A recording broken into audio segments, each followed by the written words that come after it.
श्री दुर्गाय नमः। दुर्गा सप्तशती पाठ का 12वां अध्याय। देवी के चरित्रों के पाठ का महात्म्य। देवी बोली, हे देवताओं, जो पुरुष इन स्तोत्रों द्वारा एकाग्रचित्त होकर मेरी स्तुति करेगा उसके संपूर्ण कष्टों को निःसंदेह हर लूंगी।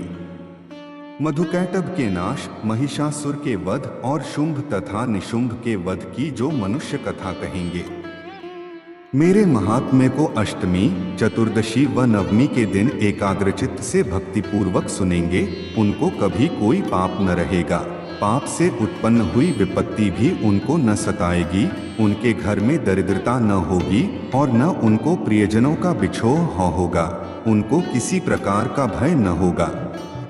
इसीलिए प्रत्येक मनुष्य को भक्तिपूर्वक मेरे इस कल्याणकारक महात्म्य को सदा पढ़ना और सुनना चाहिए।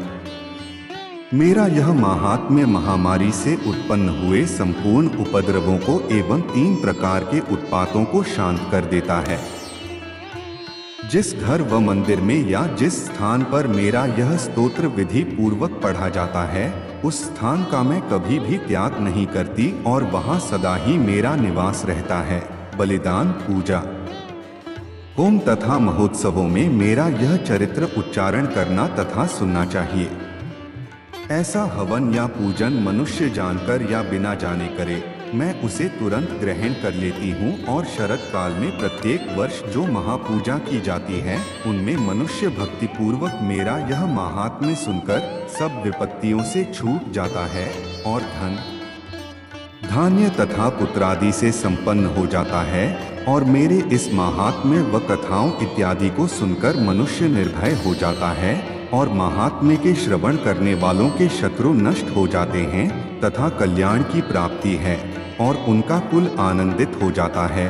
सब कष्ट शांत हो जाते हैं तथा भयंकर स्वप्न दिखाई देना तथा घरेलू दुख इत्यादि सब मिट जाते हैं। बालगृहों में ग्रसित बालकों के लिए यह मेरा महात्म्य परम शांति देने वाला है। मनुष्यों में फूट पड़ने पर यह भली भांति मित्रता करवाने वाला है। मेरा यह महात्म्य मनुष्यों को मेरी जैसी सामर्थ्य की प्राप्ति करवाने वाला है। पशु, पुष्प, अर्घ्य, धूप, गंध, दीपक इत्यादि सामग्रियों द्वारा पूजन करने से, ब्राह्मण को भोजन करा के हवन करके, प्रतिदिन अभिषेक करके, नाना प्रकार के भोगों को अर्पण करके और प्रत्येक वर्ष दान इत्यादि करके जो मेरी आराधना की जाती है और उससे मैं जैसी प्रसन्न हो जाती हूँ, वैसी प्रसन्न मैं इस चरित्र के सुनने से हो जाती हूँ। यह महात्म्य श्रवण करने पर पापों को हर लेता हूँ तथा आरोग्य प्रदान करता है।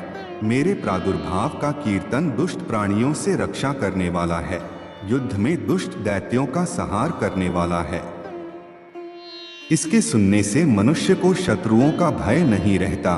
हे देवताओं, तुमने जो मेरी स्तुति की है अथवा ब्रह्मा जी ने जो मेरी स्तुति की है, वह मनुष्यों को कल्याणमयी बुद्धि प्रदान करने वाली है। वन में सूने मार्ग में अथवा दावानल से घिर जाने पर, वन में चोरों से घिरा हुआ या शत्रुओं द्वारा पकड़ा हुआ, जंगल में सिंहों से, व्याघ्रों से या जंगली हाथियों द्वारा पीछा किया हुआ, राजा के क्रुद्ध हो जाने पर मारे जाने के भय से, समुद्र में नाव के डगमगाने पर, भयंकर युद्ध में फंसा होने पर, किसी भी प्रकार की पीड़ा से पीड़ित, घोर बाधाओं से दुखी हुआ मनुष्य मेरे इस चरित्र को स्मरण करने से संकट से मुक्त हो जाता है। मेरे प्रभाव से सिंह, चोर या शत्रु इत्यादि दूर भाग जाते हैं और पास नहीं आते। महर्षि ने कहा, प्रचंड पराक्रम वाली भगवती चंडिका यूं कहने के पश्चात सब देवताओं के देखते ही देखते अंतर्धान हो गई और संपूर्ण देवता अपने शत्रुओं के मारे जाने पर पहले की तरह यज्ञ भाग का उपभोग करने लगे और उनको अपने अधिकार फिर से प्राप्त हो गए तथा युद्ध में देवताओं के शत्रुओं शुंभ व निशुंभ के देवी के हाथों मारे जाने पर बाकी बचे हुए राक्षस पाताल को चले गए।